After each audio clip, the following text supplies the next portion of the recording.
first 25 years of my life were full of secrets, full of shame, full of violence, full of crime, full of drugs. I mean, that was just, I had an uncle that turned me on to grass when I was 8, gave me a fix of heroin when I was 12.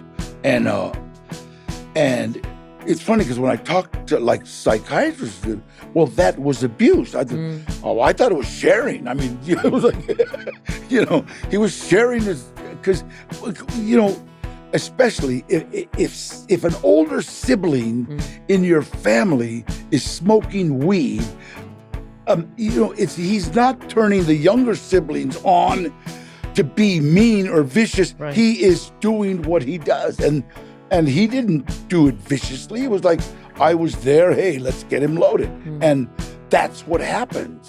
And people don't, I could never, it was funny. I remember when my uncle tried to make amends to me, right before he died, tried to make amends. I said, shut up, man. If you wouldn't have turned me on to grass, I'd have probably been a Republican somewhere. Reading the paper, telling my kids to shut up. I don't know, but I don't know what would have happened. But everything that happened to me happened the way it was supposed to. It's Mayim Bialik's breakdown. She's gonna break it down for you, because she knows a thing or two. And now she's gonna break down. It's a breakdown. She's gonna break it down. Hi, I'm Mayim Bialik. And I'm Jonathan Cohen. And welcome to our breakdown. We've got a fun one today. We're going to break down everything there is to know about Danny Trejo. And Jonathan, where might people know Danny Trejo from? From every movie that's out there. He's everywhere. This guy holds the record, supposedly, for the most deaths on camera. He's been killed the most times. 65 times. I know him most recently from Breaking Bad. He is Tortuga. And a really, really hilarious, strange death in Breaking Bad. But he's been in Desperado, Heat. He was in From Dusk Till Dawn, Con Air, Boba Fett, Grindhouse, obviously, Machete. And so many other things. In addition, like an enormously significant part of LA culture was a movie called Mi Vida Loca. And he was in Mi Vida Loca, and he's such an LA personality and existence. He and I went to the same high school. I think he had been kicked out of 4 before he got to North Hollywood High, but that is the high school I went to. So he is an acclaimed actor. He's an author of several books. He wrote Trejo's Tacos, which is a book based on the restaurant that he opened. And he just came out with Trejo's Cantina, which is cocktail snacks and amazing non-alcoholic drinks from the heart of Hollywood.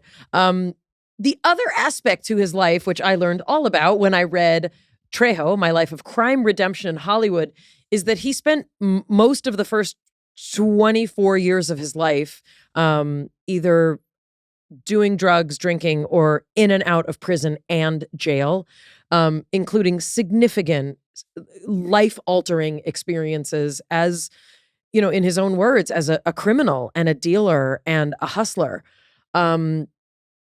His memoir is absolutely unbelievable. Like, you cannot believe the things that he experienced, what he was raised in.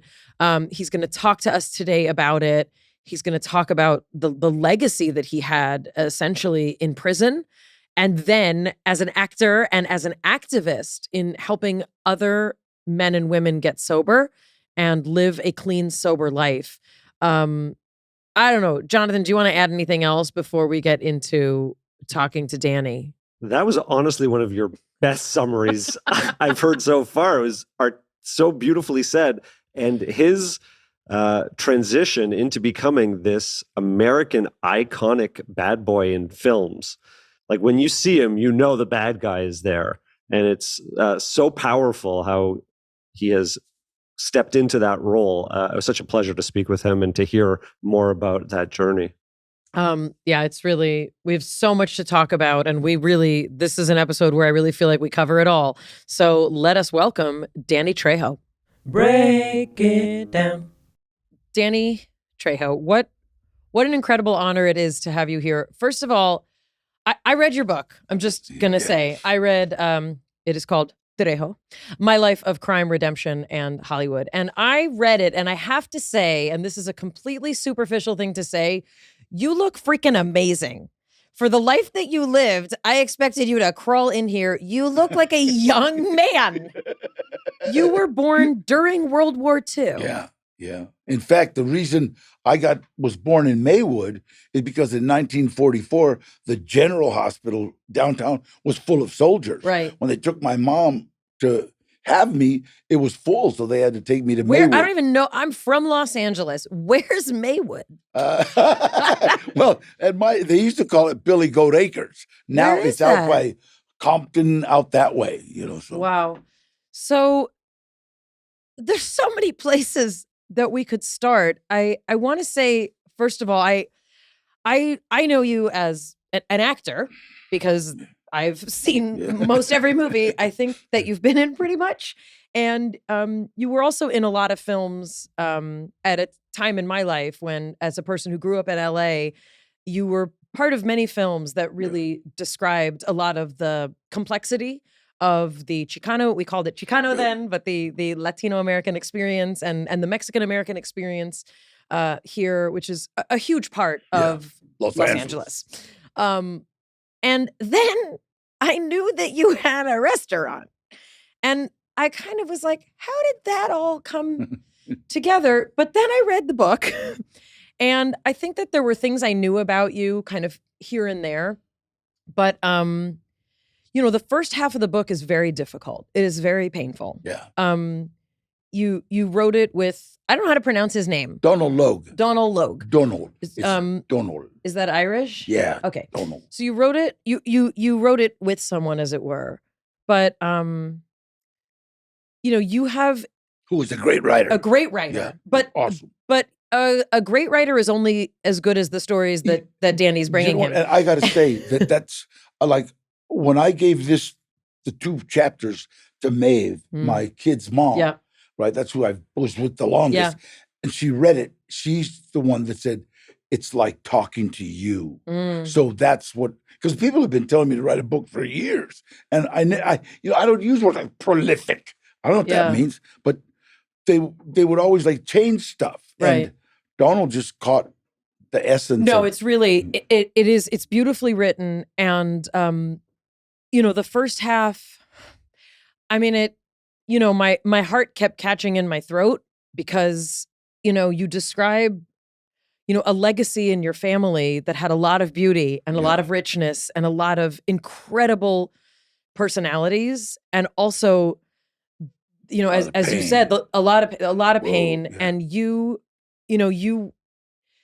I don't want to say you were victimized as a child because I know you don't like that word, but things happened to you before you were 11 years old that set you on a course, that many don't come back from and that many in your family did not come back from. No.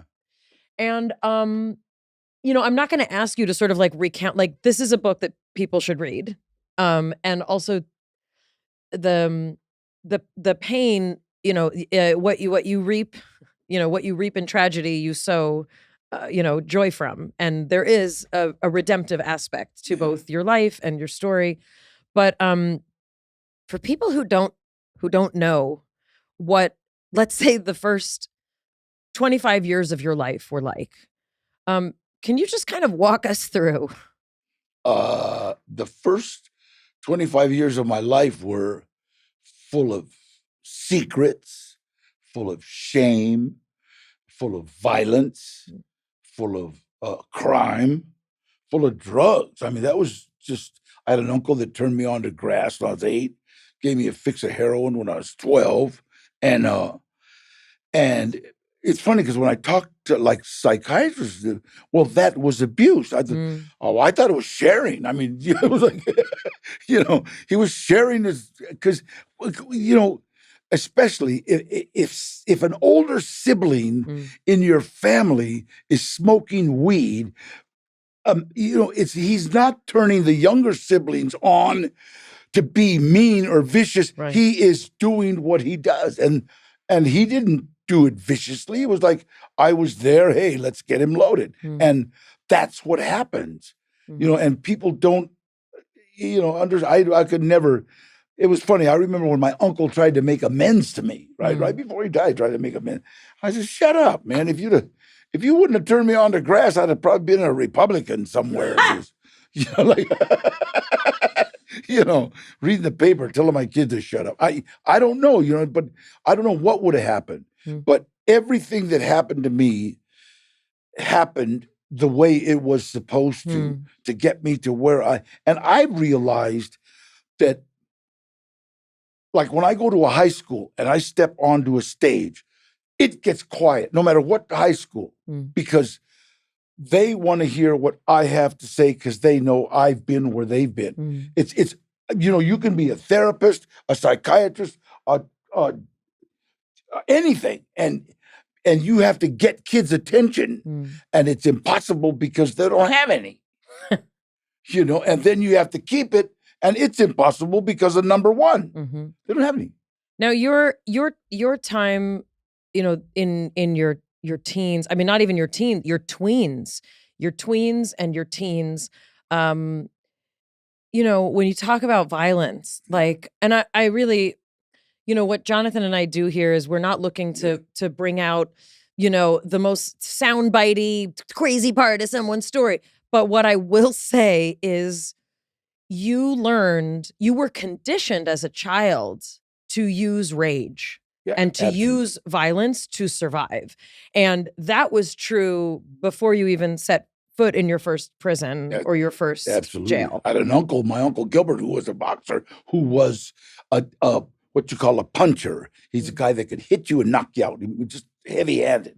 And so he taught me immediately. And he said, if somebody starts talking, suck them, because you might as well, because you're going to fight anyway, or if people are talking back and forth, let's stop it. I'll talk about your mother, because that's the end result. Right. That's okay. Now we're here. I talked about your mother. Now what? And that's what he taught me how to do. So, and then we would stop all that and just punch first. And and Gilbert in particular, I mean, that name is throughout this book. Like that, and like my heart just like, oh.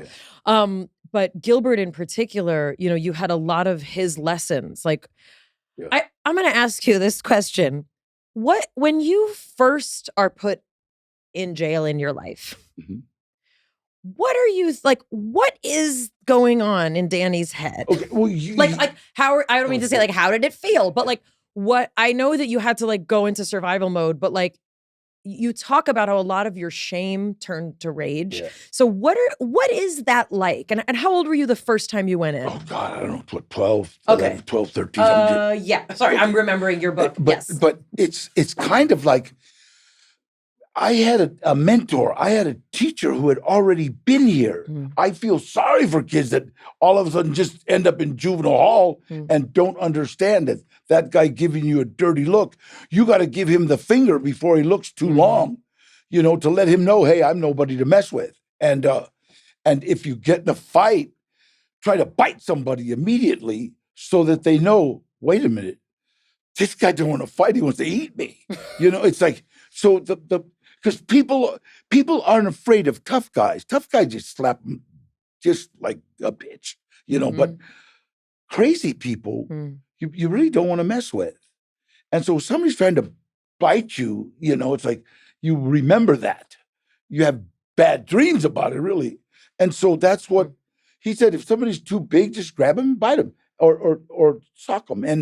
And you learn how to go.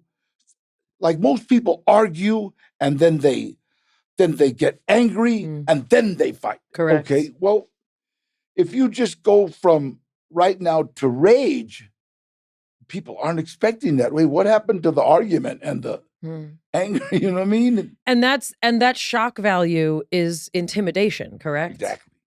The whole concept of fighting is intimidation. You know, if I can ask you, please, man, please look, I don't want to hurt you. It's like, wait a minute, what is this guy saying? You know, if you have one hand in your pocket and you're saying, please, come on, I don't want to hurt you. It's whether you have something in your pocket or not, doesn't matter. The thought is like, what's he got in his pocket? You know, so and I had so many secrets and so much rage. You know, I watched my mom have an affair for years, and I had to. My dad threatened to kill me if I ever. You know what I mean? So it's like, wait a minute, I'm caught here. You know, so I had to lie and say no, I never seen it. You know, to my dad. You know? And that, and you talk about that later in the book. You kind of were the holder of. There were many secrets, and we're as sick as our secrets. But you were the holder of this. You said the whole thing right there. Yeah, we are sick as our secrets. Yeah. And you know what? When I wrote that book, unbelievable. I didn't know. And Maeve was the one that said, "Oh, this is great. Yeah, this is great." Sounds like, "Oh, I got in trouble." Blah, blah. What about your mom? What about your dad? I said, "What do you mean? What about my mom? That's her story." Why do you think you've been divorced 4 times? Wow. You know, why do you think you couldn't trust me to go to the store? Mayim and Bialik's Breakdown is supported by BetterHelp. I learn new things about myself all the time, and guess where those things happen? In therapy. Getting to know yourself is a lifelong process, especially because we're always growing and changing, and therapy is about deepening self-awareness and understanding of yourself. Sometimes we don't know what we want or why we're reacting the way we do until we can talk things through. BetterHelp can connect you with a licensed therapist who can take you on that journey of self-discovery from wherever you're at. My experience with therapy is that I never want to live without it. I used to be like, oh, I'll go for a little bit, or I don't need to go. Guess what? I'm a lifer. And I've come to be really comfortable with that because I always want to learn about myself. If you're thinking of starting therapy, give BetterHelp a try. It's online, designed to be convenient, flexible, and suited to your schedule. You just fill out a brief questionnaire to get matched with a licensed therapist, and you can switch at any time for no charge. Discover your potential with BetterHelp. Visit BetterHelp.com/break today to get 10% off your first month. That's BetterHelp, HELP.com/break. Mayim and Bialik's Breakdown is supported by ZocDoc. You've been stewing about a health problem you have. I know it. And you're almost resorting to texting your group chat to get your friends' opinions.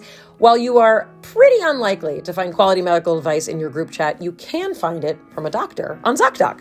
Thousands of medical professionals on ZocDoc are there to help you. They listen like a friend, and they give you the expert care you need.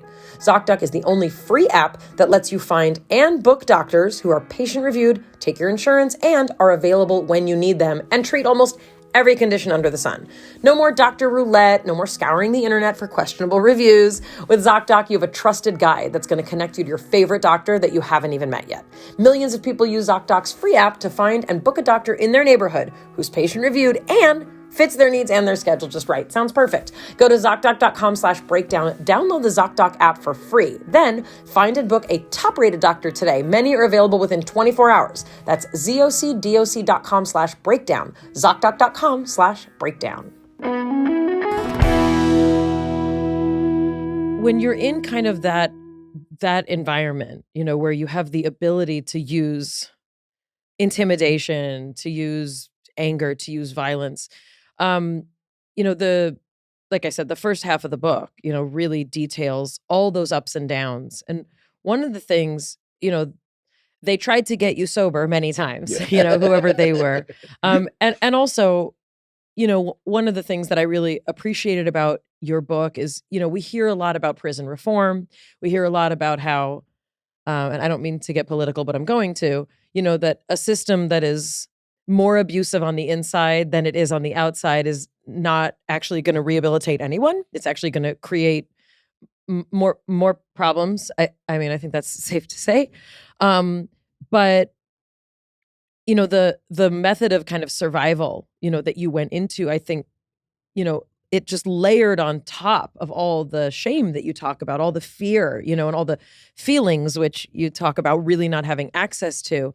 But one of the things you said is that when people would, you know, when you'd go to meetings, when you'd be sent to go to these 12-step meetings, and you'd say that guys would start with like, well, I drank for 50 years. And you said you would stop listening and all you would hear was, well, I got more time to go then, right? Exactly. What was that like? It was, you know what, it's so funny, but when people would say that, you know what I mean? Now, like I was 20 years old.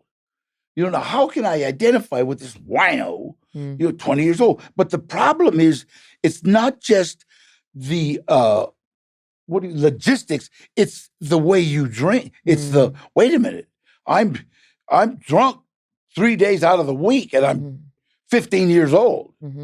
Something is wrong. I started, and Latino families, there's always a lot of beer around in any kind of, so kids are like drinking the and it's cute. You know what I mean? Sometimes it's cute. And, but unbeknownst to us, that they might be afflicted with that chemical imbalance. Right. And that just sets off the lumbriz, we call it, the worm, and I've seen it happen. I've seen moms. I remember at a baseball game, me and my son were at a baseball game, right? And my son's sober too, right? And we're at a baseball game, and my daughter was a cheerleader. That's right. And we're like watching, and the baby started crying, and immediately mom put a candy in its mouth. And my son, there's a future alcoholic. Just automatic, because there's, because it's a pill to cure every ill. It's the sugar, yeah. You know what I mean? And that's why, when you first start detoxing off of alcohol, you take sugar, right? And then you got to be careful, And you, you literally have stories in here of just like taking a handful of pills and washing them down with beer and then seeing what happens, and then like waking up 2 days later. I think that was one of your. I think you said like, I'll be a controlled drinker. And then like literally 2 days later, you're like, there's a bunch of cocaine and guns in the back of the car. And I don't know how I got here, but I'm going to grab the guns and start running. That was me and Dennis. Yeah, that was my best friend. Right. So eventually, through, there's so many miracles. Yeah, go ahead. The guy I bought those guns from, right? This guy named Jerry. But no, wait. Richard Berry. He's dead, but I bought those guns from. We got those guns from because we took him a lot of drugs and got guns. We were in San Quentin together. When I was in San Quentin, we used to protect him because he had the bag. Wow.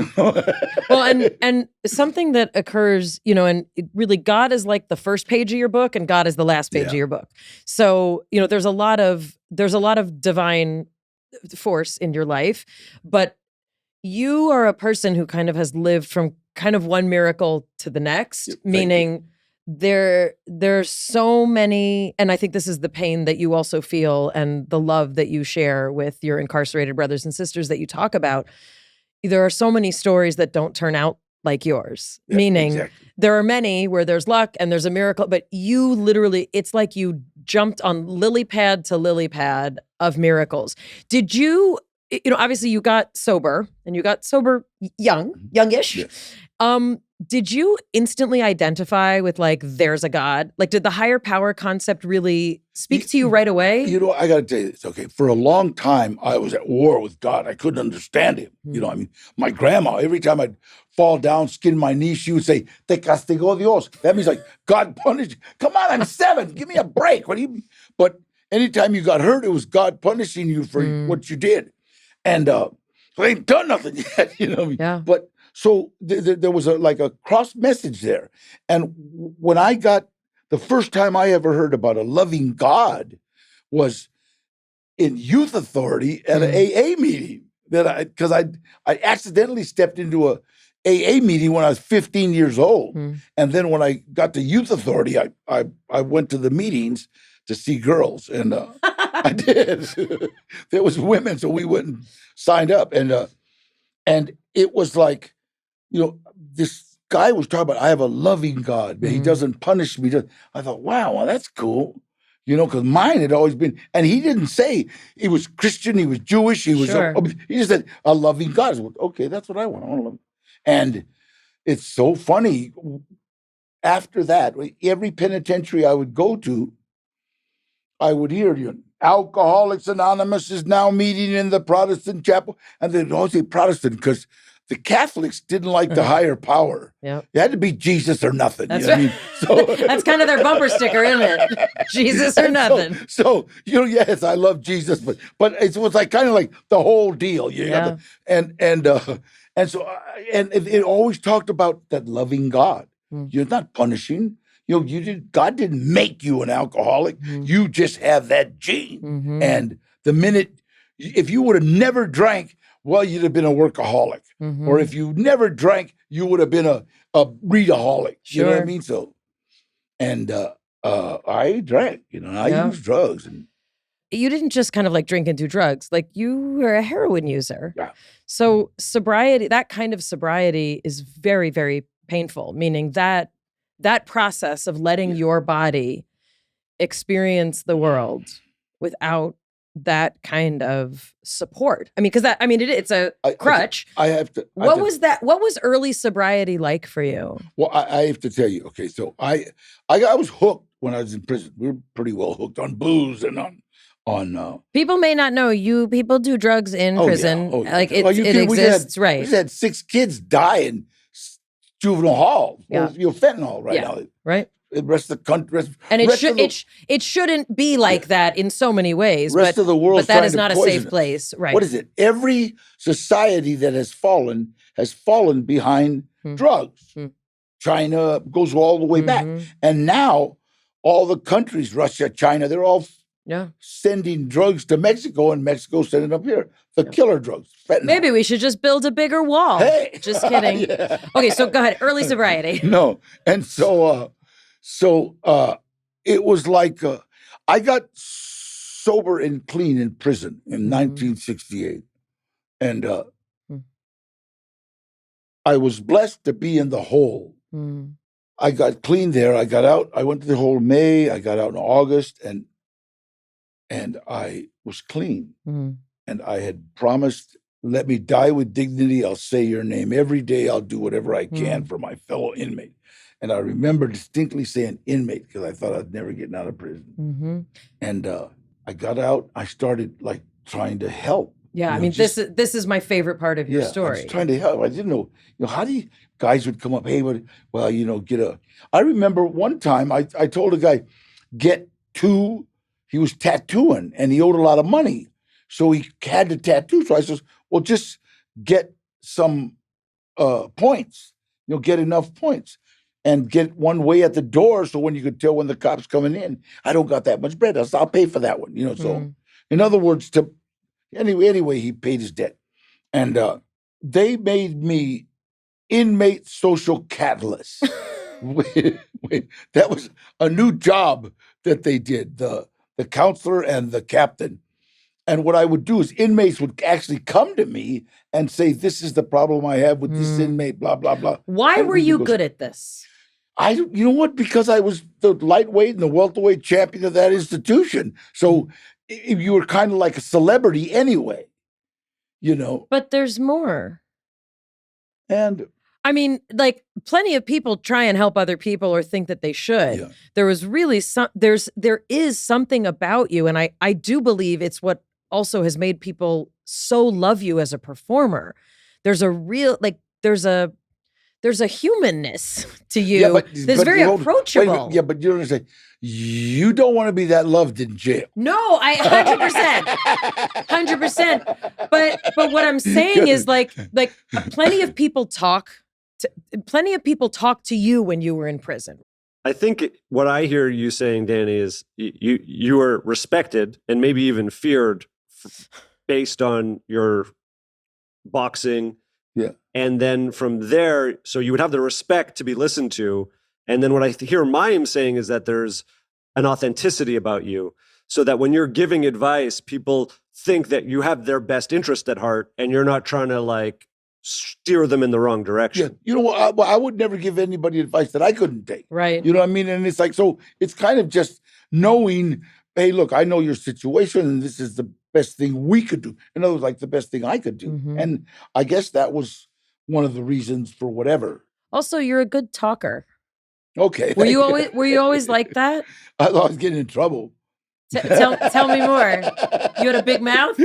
Well, I always stated opinion. You know what I mean? That's not good. I had a lot of teachers that didn't like me. You know? In fact, Mrs. Finley, what did she say? She said, Danny, there's a special place in heaven for anybody that's going to work with you. That's my fourth grade. Well, I think again that really is such a touching part of your story. When I went to the parole board in July of 1969, they said, Trejo, we're sick of you. You know what? We don't know what game you're playing now, but you haven't had a beef in 11 months, and you didn't go 11 days without a beef. So, but we're tired of you. Bring us back a life sentence, because I didn't have a life sentence. I only had a 15 top. So in other words, I only had to do 15 years. Said, bring us back a life sentence so we don't have to deal with you. When you have like a 15 top or a 10 top, that means you have to come back to board every year. If you have a life top, come back every 5-10 years. You know. So they said, bring us back a life sentence. I'll never forget that. As long as it's like they're saying there's no hope for you. That's right. You know, and I remember coming out, and the first day I was out, Frank Russo picked me up. We went to a meeting. Next day was a Sunday. I'm standing outside from my mom's trying to think, okay, now how am I going to be a nice guy? I have robbed every house in this neighborhood. I've stolen every lawnmower. You know, I've broken into every car. And I remember this lady pulling out her trash, because this is 1969. They would had big tubs, and you would just fill them full of everything in it. I remember going to help her, and I remember what she said. She says, Danny, no me robas, please. She just screamed at me, and I said, shut up, vieja. I got mad. I'm going to help you. And I pulled her trash out, and I went and got her other trash can, but I could feel her eyes on me. She knew I was going to break for that garage and steal something. I didn't. I brought the trash to them. And I just remember feeling good about it. And that was it. I took the trash out for a long time. You have so many beautiful stories also of those days of your recovery. You know, you had men who believed in you, and you had men who didn't give up on you. Johnny Harris. And that's right. Yeah. And, you know, you had so many, you know, kind of, I mean, it started kind of as odd jobs, you know, and you were told, like, keep your hands busy, right? Yeah. Like, do labor. Was that like a huge, I mean, do you feel like that was a game changer for you? Well, you know what? Me and a kid named Danny Levitoff started a gardening business. I love this kid. Frank D&D, Russo, right? Huh? D&D, you called yourselves? Frank Russo took me to this youth program, because all these kids were kind of like, you know, well-to-do kids that Judge Hughes from Van Nuys helped Frank start. And so they all looked up. They all loved my dad. It's so funny, because I thought, well, Frank says, they like your tattoo. Shut up. But they would listen. And Danny Levitoff taking so much acid, he was just out to lunch, right? But he got arrested for armed robbery, robbing Jack in the Box. That's right. And the way he got arrested, he was walking down Van Nuys Boulevard. He had just robbed one, and he stashed the gun and stashed the money, but he forgot to take off his mask. the ski mask off. You know, so walking down Ventura That's what happens Boulevard. When rich Jewish kids try to rob a Jack in the Box. Okay, it's not what we're made for. But you know, I just fell in love with. So I would send him. We started a gardening business. I'd send him to the door, and he'd knock, hi, you know, could we mow your lawn? Man, yeah. Do you have a lawnmower? Yeah. Do you have bags? They would borrow all their equipment and then go mow other lawns and then come mow theirs. And we were doing pretty good. And then everything good that has happened to me has happened as a direct result of helping someone else. Mayim Bialik's Breakdown is supported by Nutrafol. 30 million women are impacted by weakened or thinning hair. If you're among them, know you're not alone, and there's a solution you can trust to deliver results. Millions of Americans experience thinning hair. It's more than common, it's normal. But it's not something we openly talk about, especially among women. Going through it can feel lonely and frustrating. Let's change the conversation. Join the thousands of women who are standing up for their strands with Nutrafol.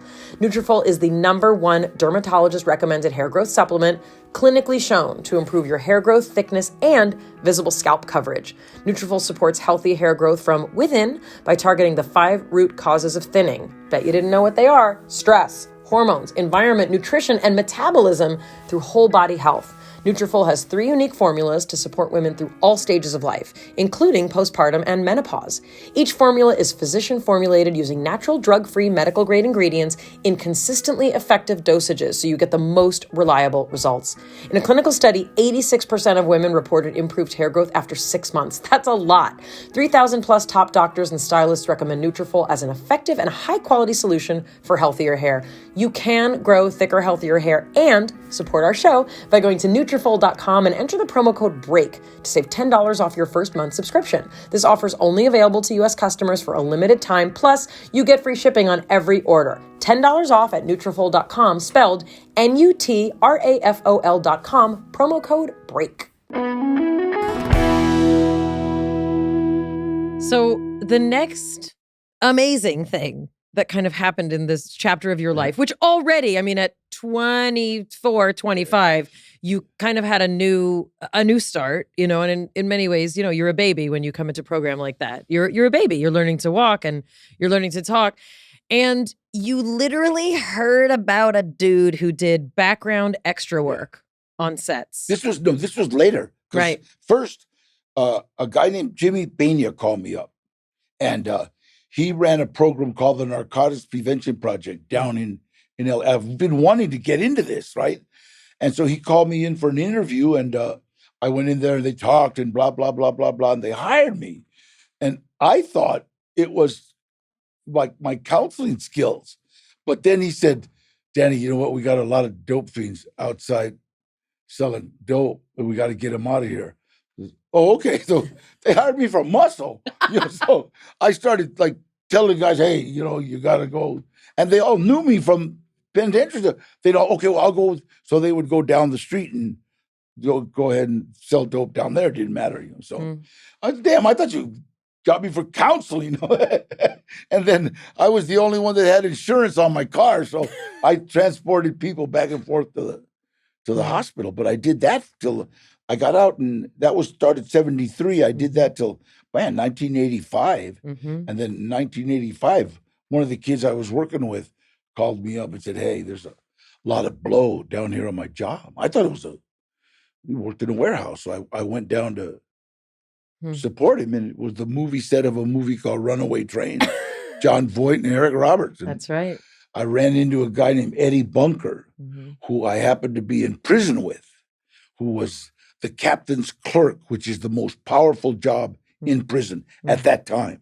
If you had a guard that was messing with you, you could give Eddie $100 and he would transfer that guard. Wow. Because all he had to do was just pull up, okay, sign this, and the captain would sign it, and all of a sudden that guard would be like midnight tower to 6, you know. And that's who I'd be in prison, Jonathan. Oh God, I'd love him. Oh yeah, job. Absolutely. But Eddie we called him the brain.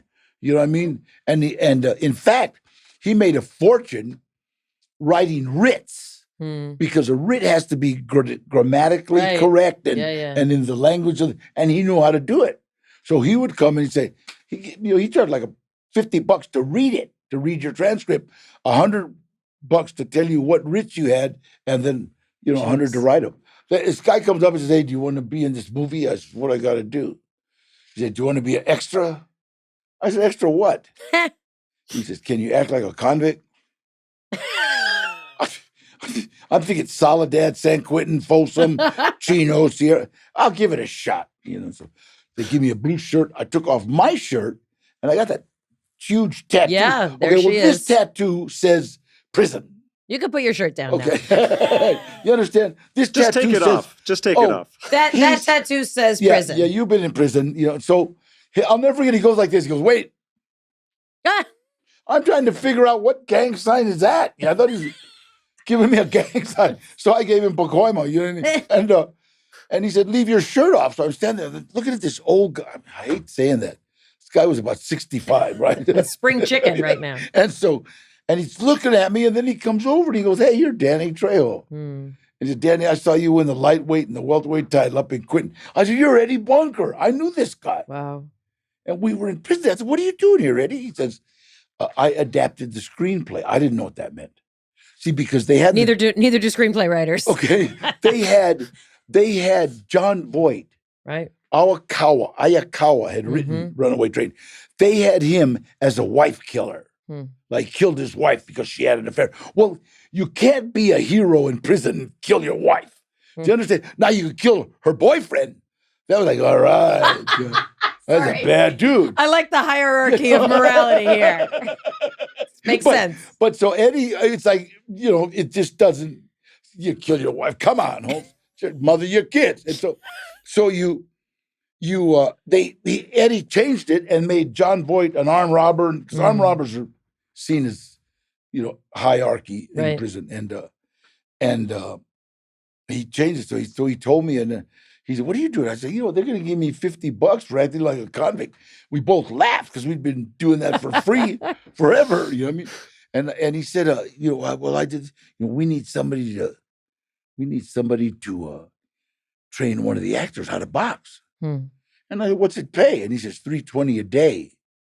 And when he said that, I said, I bet you want this guy beat up, Holmes. That's a hit.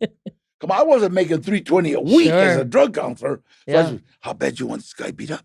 He goes, no, Danny, wait, hold on. This guy's really high strung. He's already socked 2 people. I said, Eddie, for $320, give him a stick. I made that in a week. And so I started training an actor named Eric Roberts how to box. Wow. For a movie, Runaway Train. And Eric was a movie star. Yeah. Okay. Movie stars are dicks. Okay. Yeah. All right. I'm sorry, but they're very entitled. And Andre was a Russian aristocrat. His grandfather wrote like some Russian national anthem. And this was his first American movie. And he was having because movie stars can say, oh, hell with you. I'm going to my trailer. I don't like this shit. And I go and sit in his trailer. And everybody's like, okay, now what do we do? So with movie stars, you have to have an alternate plan. So in case he turns into a bitch, you gotta well, we can shoot this. No, you do. That's what a good director does. I started training Eric, and Andre saw that Eric wanted to learn pugilistic skills, right? And he started doing what I told him to do. And so when they wanted him to come to the set, Danny, you go get Eric. I was supposed to only be there 2 days, right? Because the boxing match was supposed to be another, and it wasn't. He canceled it, put it off. I was there 2 weeks, and he would go get it, and I'd go get Eric. Tell him, hey, you became his handler without even knowing it, right? And so I became the social coach. No, what do you call it? The sober coach. Without even anyway. Before it started, and so we got through this. And Andre came and says, you be in movie. You fight Eric in movie. And then he holds me like this. And you be my friend. Now, if you're in prison, you don't like people to say, be my friend. Or touching your face and holding it like that. Well, it's kind of like, does that mean we got to shower together? You know what I mean? Amen. It's kind of very, so I turned to Eddie, and Eddie looked at me, and then he walked away. And I said, Eddie, I'm going to train the kid, because he kissed me on both cheeks and walked away. I'm going to train the kid, but if I'm going to be kissing that old man, I want more money. He's European. So honestly, I didn't know they kissed. And then if I would have known what that old man did for me, I'd have come and washed his back, okay? I got a SAG card. Do you understand? That changed my entire life. Well, and so again, these are all just these little miracles, these little things and places. But there's something. You're a very charismatic person, and so it's kind of it's true. All these instances, these don't just happen to anyone. It happened because also you were in this environment where you were offering something the way that you offer it. So what happened? And I'm trying to make a long story short because I want to get to your present life too. But what happened kind of from that one experience is that you sort of catapulted into what you described as you'd been acting your whole life. You'd been acting to survive. You'd been acting not scared. Not scared. But you became this presence, in films and in television and these very iconic roles. And like you're the face of so many people's image of that guy who played the convict, the inmate, the gangster. But a lot of people now don't even know that I was in prison. It's so weird. Like, God, you're a great actor. You really act like a convict. Duh. But I don't tell them. And it's so funny. Like I said, everything good that has happened to me has happened as a direct result of helping someone else. In 1991, I did a movie called Blood In, Blood Out. All right. And we did it in the Northern Reception Center, which is norteños, which North and South don't get along. Okay. 2 guys were there from the South, both wearing blue, which I thought was insane because they're red, right? And so I went up to one of them and said, "What's wrong with you?" It's like, we got to represent. They're cool. We don't. As long as you don't get too out of line, they'll fight. They won't stab. It's okay. So Mario, I meet a guy named Mario Castillo. Show you how God works. And I tell him, talk about staying clean, staying sober. Hey, this is the way to go, blah, blah, blah. So he does about 8 more years in and out of prison.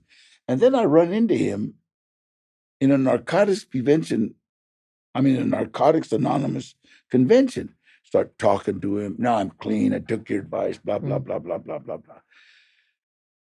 8.5 years ago, he saved my son's life. That's how it works. Do you understand? That's how I know. I know there's a God. I know it works. Stay on the right path. The right path is helping everybody you can. That's it. That's what we do. Easter, anything. It doesn't matter. So I love it when people come to like feeding people on Christmas. And we do it all year long. We work with the Poly Project, go down and take food, anything. It's just like you have to stay above the norm. Above the norm. Yeah. I don't know. You just got to it's like help. Old clothes. You give them to somebody that ain't got clothes. Just whatever. And where did you learn that? The first day I was out of prison, when I helped that lady with her trash can, I just felt good about it. That's all. I just felt good. And I said, I want to keep feeling like this. Even though she was yelling at me, "Don't come back into my yard. I know you're going to steal something." It didn't matter. It was like. So, you've been part of so many people's, lives in mainstream films. Also, there's a whole section of the book about, an interaction you had with Edward James Olmos. And, I also think that there's something really special about like the integrity that you've brought to a lot of the roles that you play. A lot of people have seen you in really like fun parts and, you've done some great cameos and, you have a good sense of humor about yourself. But there's also, these places throughout the book and throughout your life where you literally do not forget your experience or where you came from. And and I wonder if you can talk a little bit about that. You can't. It's, especially in this day and age, it's like so easy to like do something wrong. It's so easy to like get mad and road rage and bump somebody's car. And all of a sudden you're back in the mix. And I watch people. I'm driving and I see somebody, wow, beep, beep. There was a lady, oh God, boy, I pray for her every day. That she was road rage. She gives some guy the finger. So what the guy do? Pow, pow, and kills her kid. And it's like, she's got to live with that. And so every time I think about it, it's punk, it's so funny. My little cousin Gilbert, he just finished, he did 38 years, right? Me and Mario got him out of prison. Talked to Governor Newsom. Wow. And he was pulling into a driveway, and this guy said, "What? And Gilbert said, let me see this. I've killed about 3 people in prison, beat up about, I don't know how many. And this guy wants the challenge." for a parking spot. I mean, it was like so funny. And yeah, he went around. People don't know. You don't know what kind of crazies are out there. There's people out there crazier than me. That's what scares me. I want to ask you about. There's a couple quotes I'd love to ask you about, if you don't mind, from the book. So there's something I might cry here. Just we can all cry together. So you talk about solitary confinement. I believe it was 1966, and sorry, and you're talking about you're in a 6x10 cell, and it's got this iron door, and you're not allowed to have contact with anyone, right? So you get food twice a day.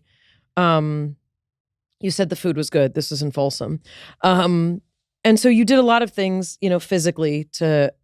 Basically to keep yourself from going crazy. And, for those of us who care both about the prison system and mental health and the intersection, solitary confinement is one of the most brutal, inhumane, absolutely disgusting policies that have been put in place.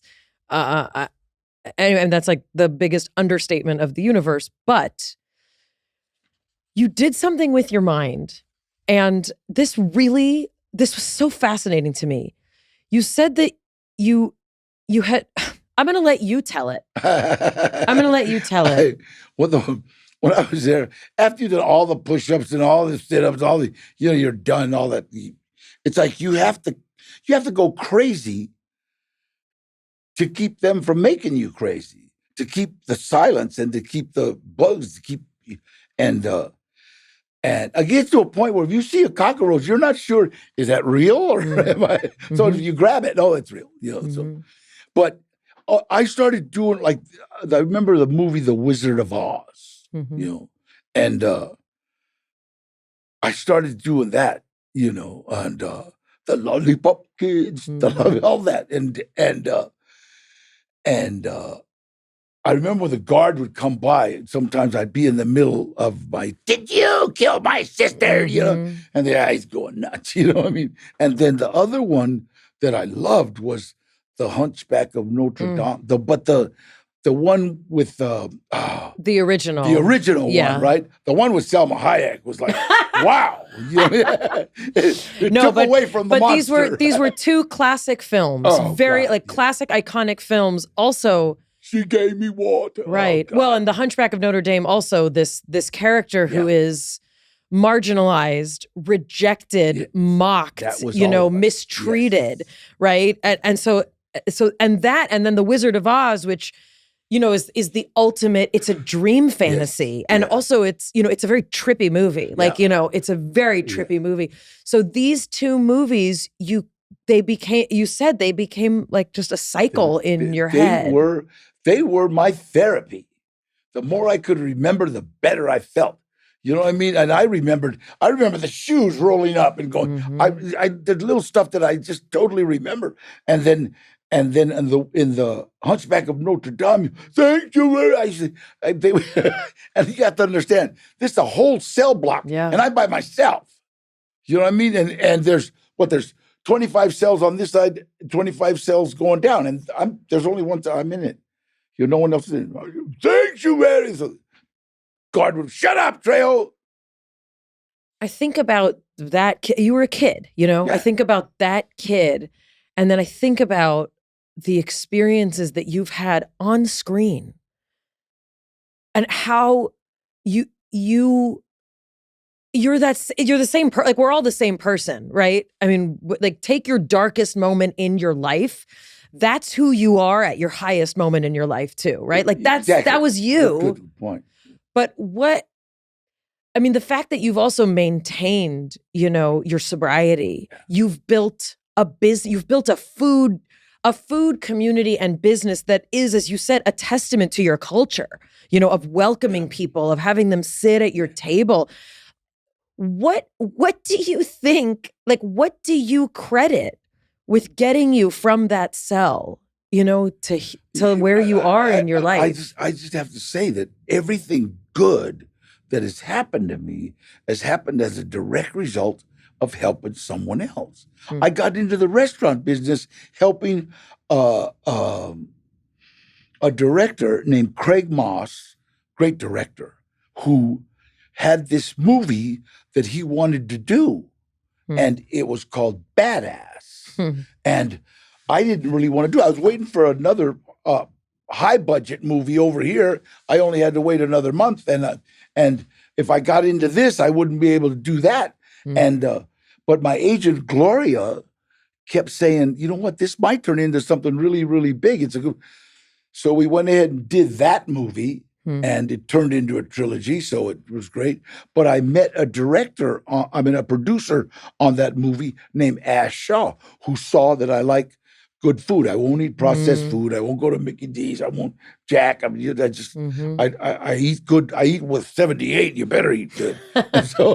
and so on the film, he saw that if the low budget movie, they'll go get 50 Jacks or go get, it's not like the best catering in the world. So I would get like my salad, or I'd get some good food somewhere, and he saw that. He said, Danny, why don't you open a restaurant? Wow. Jokingly, I said Trejo's Tacos, because that's what I used to piss my dad off with all the time. Because in the 50s, women didn't work. And my mom was a great cook. No matter what went between me and my mom, she always cooked. And I would say, Mom, we should start a restaurant. My dad would go berserk because women didn't work. So this is a great place to lead into, really, towards the end of the book. You talk about toxic masculinity. Someone, and it's like, and you said, like, what is this term, And it was the person who helped you write this book who said that even though you were, free of so many patterns, this is what you said. I was 74 at the time you wrote this. I was 74. I was finally understanding the engine driving so much of my behavior. It was a hard V8 from the hood. As much as I hated the way my father and uncles were, their machismo, their chicanismo, I was a charro, just like them, unfaithful to my wives, violent toward other men, angry, guilty of playing the big shot. I knew I'd made great strides in other areas. You say you're clean and sober, you had helped so many people, but you said, somewhere down in my core, I still carried a deep fear about being vulnerable and weak and being fucked over that immediately manifested itself in anger and control. You say, I was a bad man on the hardest prison yards, but the most terrifying thing I ever had to face was my own emotions. I'd be afraid if I opened that door, it might never close. You're a father, and your kids have had their own struggles. And as you said, you've had your own experiences with women, and not always at your own fault, meaning a lot of it was your own fear or insecurity. Why? Fault. Okay. So, but what is it about kind of the emotional part of you that you finally had to learn this late in life that was so hard to get in touch with until now? I have to tell you a story. When I was putting my daughter in rehab, and I was laying down the law. We were laying down the law. This, and then you're going to do this. And I'm taking that house and this, and I'll have your car and blah, blah, blah, blah. Then I said something, and she said, no, wait, no. And I went, what? And I peed. Okay, I completely peed. Okay, and I was trying to figure out what to say. And thank God my son was there, because he said, no, wait, Danielle, this is what we're going to do, blah, blah, blah, blah, blah, blah, blah, and took over. And then afterwards, when she left, he said, Dad, I finally seen you pee. You pissed yourself, Dad. I've seen you back down monsters, and Danielle made you pee. And I realized that, like, wow, that's my vulnerable spot right there. You know what I mean? But anyway, it all worked out, What are you like emotionally now? Like, what is it like to be in touch with your feelings? It's terrible. Who wants to cry?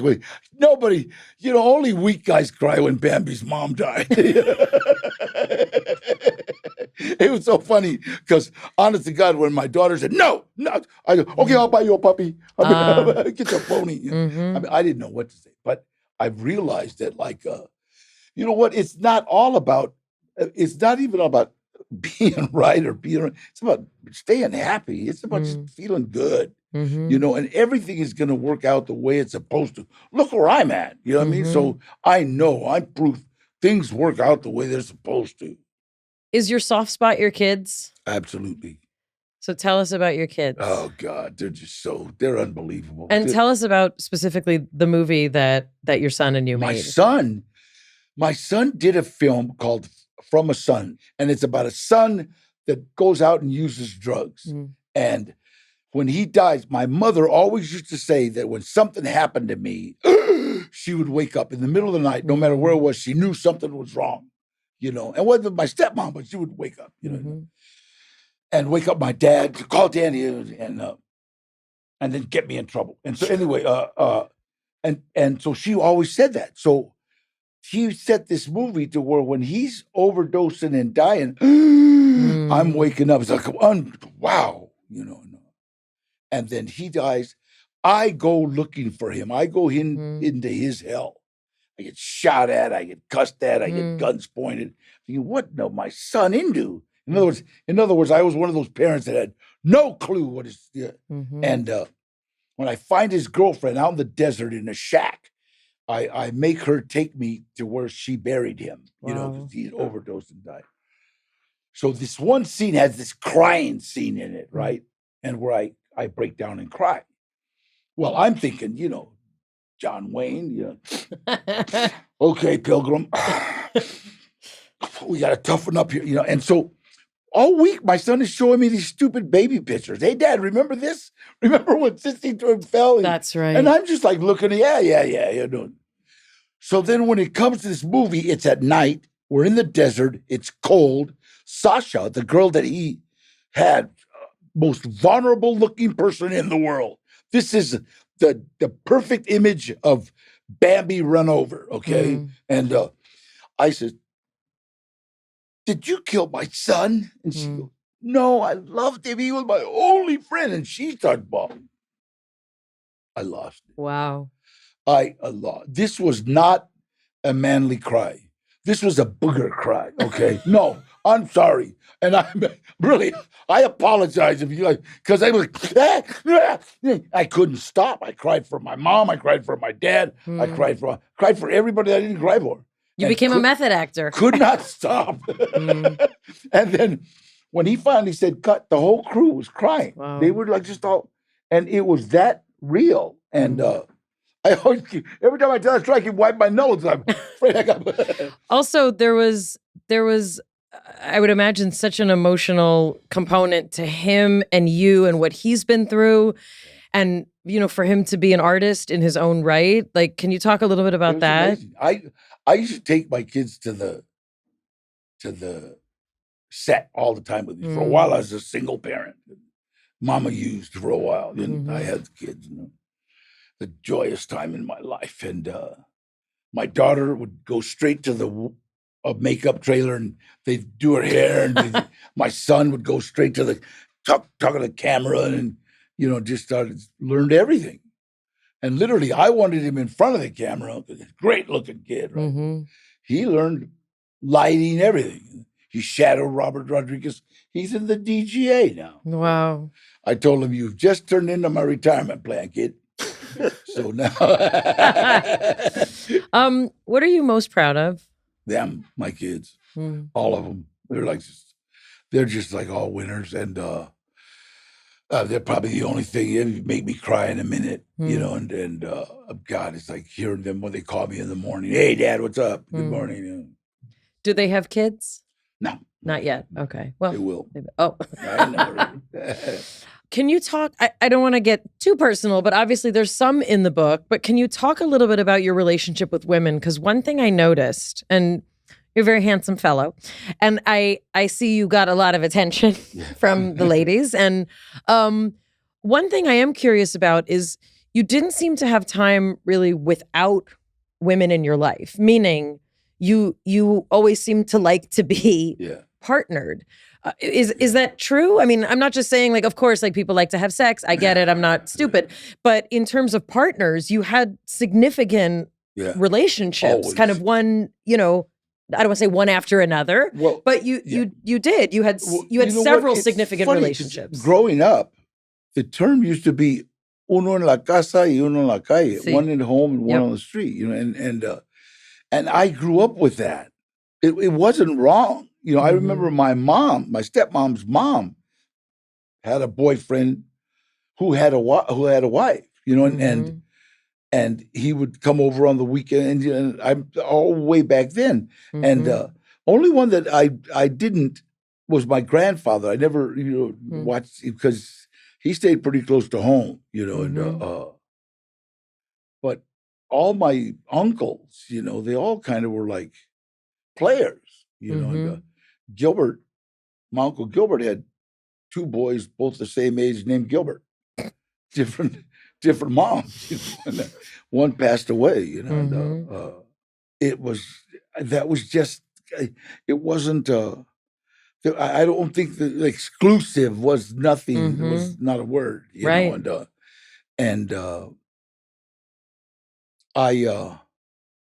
I can remember my uncles taking their wives home sometimes and coming back to the party. Right. And it was a very different culture. Yeah, and so it took me a long time to say, wait a minute, this not going to work out, and for a long time, and I think the time in the 50s and 60s and even maybe the 70s, women tolerated that. Yep. They don't do it. No, they don't tolerate it no more now.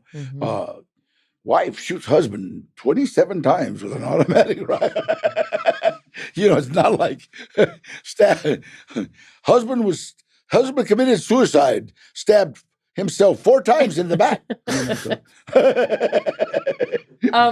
Can you also talk a little bit about? There's a section about the mental hospital, the psychiatric institution, and your mom. Can you talk a little bit about that? Because I wasn't expecting it. Yeah. However much you're comfortable talking about. What my mom, she had a lot of guilt. I mean, that was what was happening, and before my dad found out what was going on, she had a breakdown, and I knew what it was. It was a long-term relationship that she was having that you were keeping a secret as a child, and I didn't even tell my dad that when that happened, and then afterwards when my dad found out, because the therapist told him, right? But it's so strange that Danny Levitov had this therapist's son living with us, a big kid, right? And the kid started using it, and Danny didn't know how to get him out, so he called me, so I threw him out. So I don't know if that was in retaliation or what. Anyway, so I don't know why he told my dad, but he told my dad. So my dad threw my mom out, and then he came and confessed to me what happened, and I wanted to punch him. I was so fucking angry. I wanted to just beat him, but he was broken. I mean, this was the most machismo man I've ever known. Right. And I handle my wife, that kind of thing. And oh God, he was so broke. And so I didn't say anything. I didn't remind him. I just didn't say nothing. And then when he got back with her, God, I was angry. Then me and Diane, Danny Boy's mom, stayed over one night. And then my mom stopped me in the hallways and said, "You know what? I don't want that stuff going on." I wanted to punch her. I wanted to sock her. And I said, "Nah, come on." We just left. And I said, I didn't know what to do. And I didn't, I had to in fact, Max and Mario were the ones that started, because we moved right next, right near my mom. So they started going over there for breakfast. They're rats. You know what I mean? And started being friends with them. So it kind of brought me back full circle. And then I realized that she had to escape my dad the way I had to escape my dad. Wow. We just used different escapes. And I think by the time, and the way God works again, my son went over there on his birthday. And then he called me And then I talked to my mom. Hey, Mama, I miss you, mijo. And it was like the most loving conversation I ever had with her. And we'd already gotten like, made amends and I understood. And then I just got to just really have a conversation with her for about 20 minutes. And because I was in England and then later they called me and she passed away, Wow. Where does that anger go now? It no longer reaches that kind of anger because there's not that, it's not here anymore. You know what I mean? I mean, I imagine if somebody hurt my kids, that anger would come up really quick. But, it's funny because when they were talking about the guy that was using with my daughter and somebody said, we were going to kill him. I don't know. Shall we? We started to, no, wait, hold it. Wait a minute. Right. So we got to pull back real quick. What's your favorite role you've done? Well, I would have to say Spy Kids because it shows this crazy, insane guy, but loves his nieces and nephews. You know what I mean? It was like this guy, this mental, he's a genius with the spy gear. And then he likes his kids, So I would say that because a lot of people, my favorite movie was Machete, because that's I had like a super duper. In fact, I remember the first Halloween after Machete, I almost started crying when kids came to the door dressed, 5 years old with a mustache and dressed as Machete, that was wow. What was your experience like on Breaking Bad? Because, I actually was late to the party. I watched Breaking Bad many years after everybody had. And, seeing you when you appear was just, it was just incredible because it was so, you're so perfect. And obviously such a dramatic role, spoiler alert for anyone who hasn't seen it. But what was that experience like? That was such an iconic show. You know what's so funny is first they did the last part first.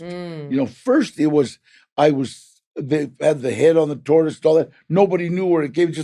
And so then they called us back and said, hey, we've got to do the first part of this. Amazing. And Gloria said, Dan, we just held them up. So in other words, a lot more money. And and so we went and did the first part was funny. Hey, get me one of these, okay? I want one of these for my porch.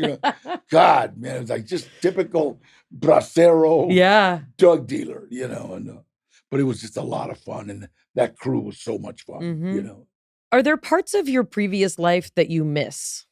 Yeah, fishing with my uncle. I like that. And then I remember going to the pier with my dad and uncles, and I was really young, but I remember, and I remember one time being on a boat with my dad and my uncles, and the only thing there was to eat was anchovies. So I ate some anchovies. I think that was the first time I ever ate sushi. I don't know. You've certainly come a very long way from anchovies to that book was a lot of fun. To and there's Trejo's Tacos and also Trejo's Cantina. We got some non-alcoholic drinks those in there too. Oh, non-alcoholic drink. That is good. I love that. I love that. Jonathan and I are both non-drinkers these days, and I did used to love a beer with Mexican food, but I have to say that the non-alcoholic drinks also do the trick. So we might be putting a non-alcoholic beer in. It was like I just whatever you want. It's like my mom. If you came over to my mom's, and it didn't matter how me and her. But if you came over to my mom's and you came around 5:30, she was just going to put down another plate. Right. It wasn't like she was going to invite you to dinner. Or if I came in with two friends at 3:30 in the morning, she would okay, you want some eggs or this, I mean, that was just the job then. Right. So. It's true. Well, it has really been such a pleasure to talk to you. And thank you for walking us through all of the aspects of your life. And it's just really been an honor to talk to you. So thank you. Thank you, man. This was great. And CJ, I hope you liked it.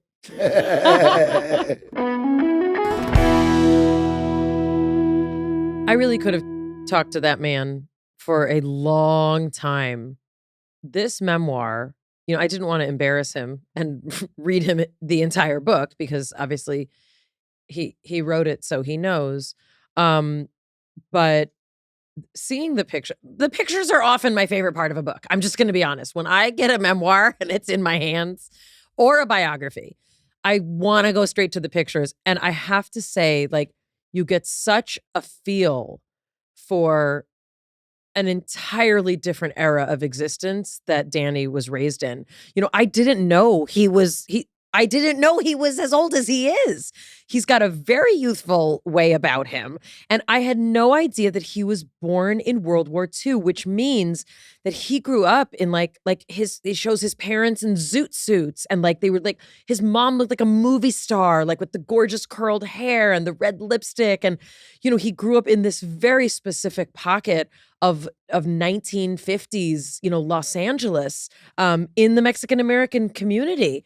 And there's photos of his Uncle Gilbert, which it's just such a heartbreak, this story of his uncle. And it shows him with his wives. It's really unbelievable. Sorry, I could talk all about his adorable babies. There's pictures of all his kids in here. But he has dug so deep into telling the stories of his life.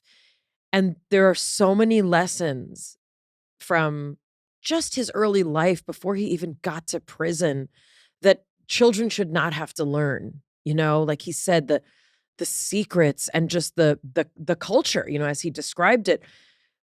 But his life in jail and in prison and those experiences, I mean, I cannot believe that then is the same person who was then acting in movies and television with all of that pain and all of that violence, that he witnessed and experienced and was part of.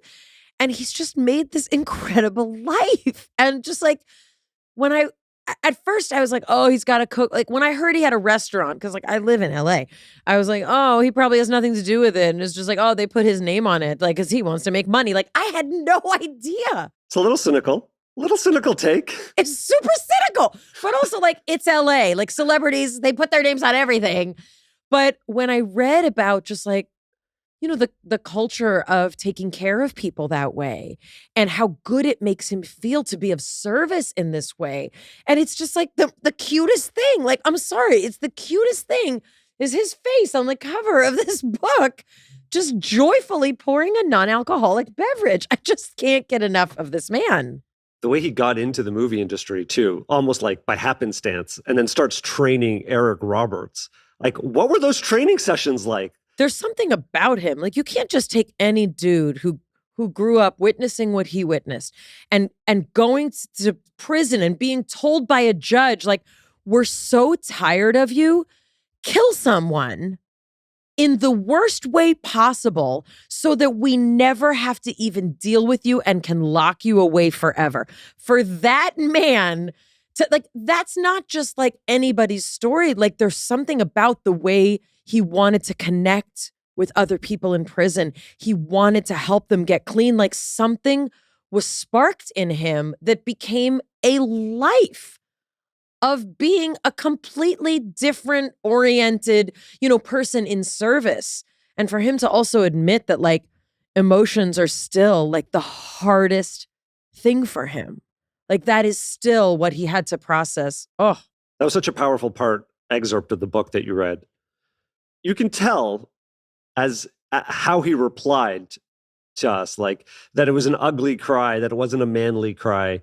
And there is a notion now that reclaiming our ability to have intense emotions is actually extremely powerful, but that's not ever glorified, right? We only glorify the rage, the violence.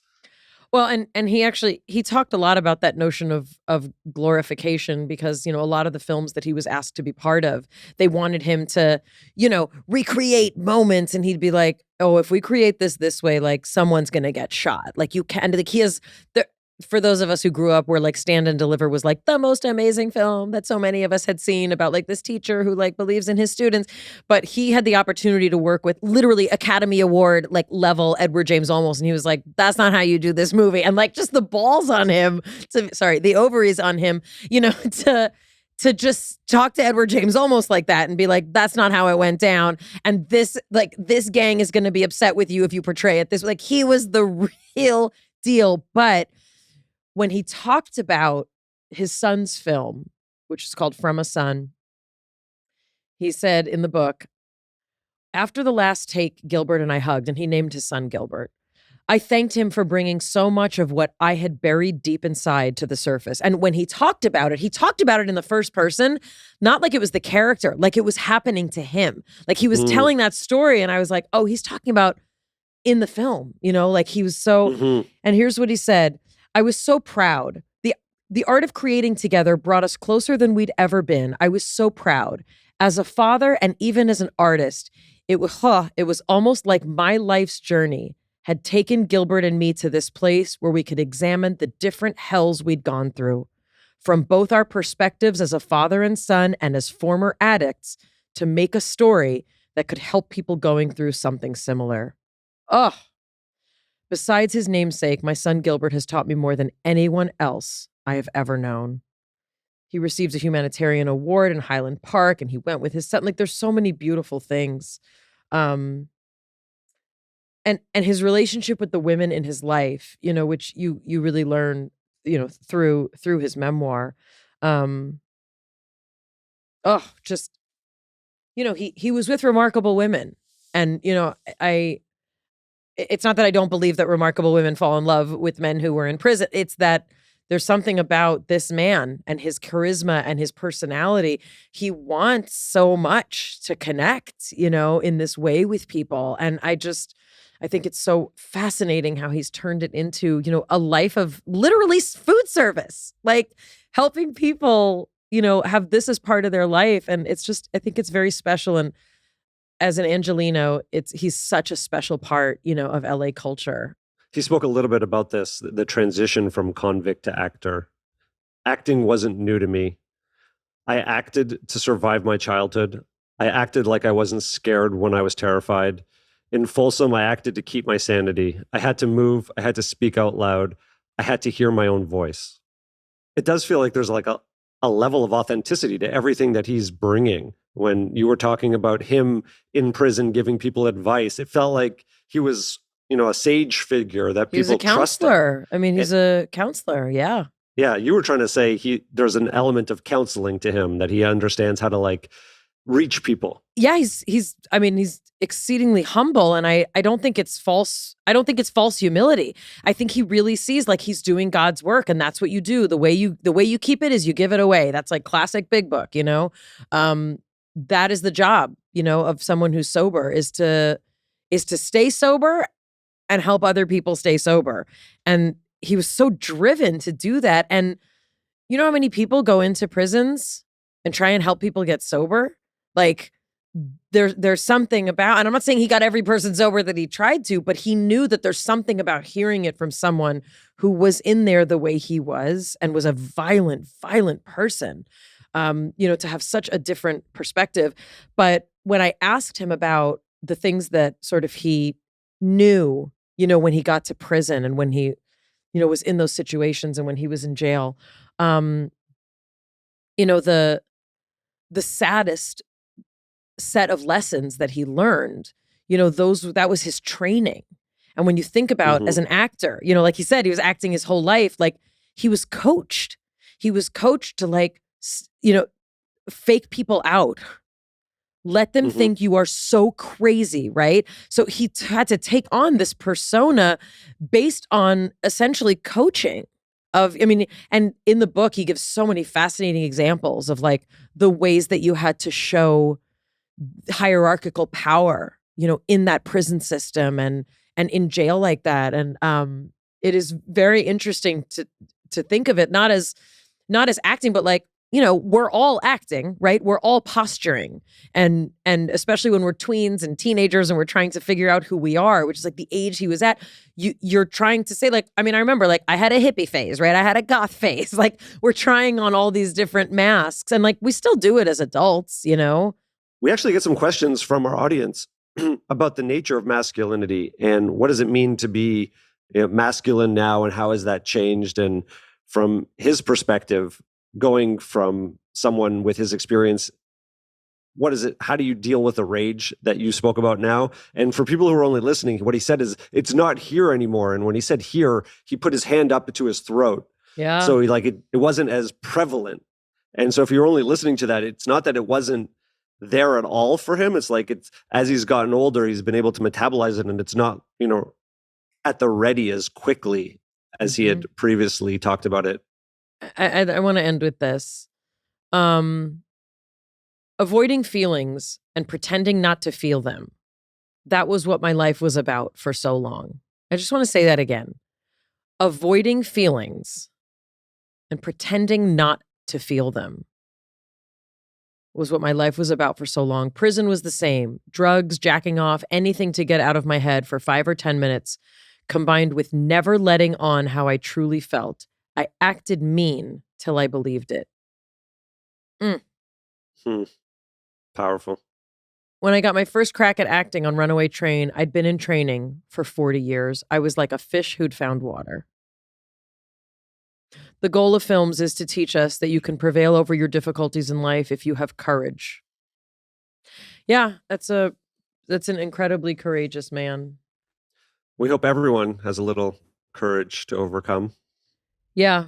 And I learned a lot from talking to Danny Trejo and just really grateful we got that opportunity. What a special guy. And pick up Trejo's Cantina or Trejo's Tacos or just Trejo. From our breakdown to the one we hope you never have. We'll see you next time. It's Mayim Bialik's breakdown. She's gonna break it down for you. She's got a neuroscience PhD or 2. One fiction, one and now she's gonna break down. It's a breakdown. She's gonna break it down.